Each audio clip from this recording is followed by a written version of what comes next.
I'm Art Gibson. I'm one of the co-owners of Jackson Harbor Soup. With the ferry to Rock Island right next door, we wanted something that could pack up and take, and basically pack a lunch and take over and walk around the state park next door. Jackson Harbor has always had a real link to the fishing industry. The property's been in our family since late 1800s.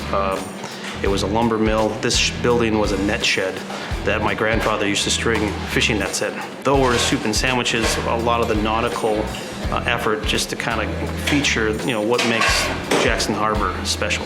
So we want to keep that as part of the feature of the place.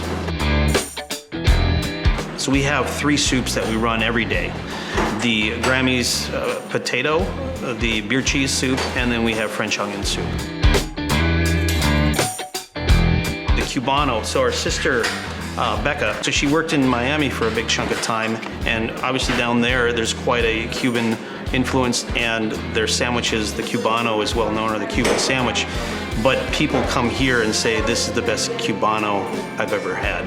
And when we talk about the Cubano, we're talking about a pulled pork sandwich, pickles, Swiss cheese, mustard, and it's a pressed sandwich, so it's a panini pressed sandwich, just divine.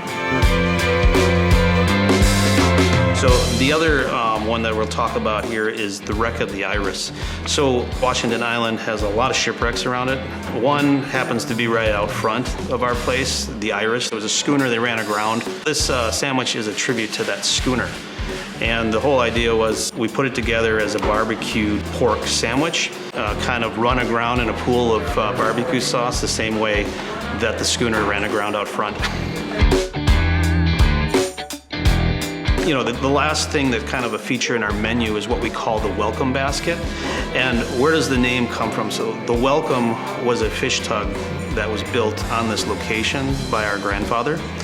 And so the welcome basket is literally a feature of a half a soup and sandwich or half a salad.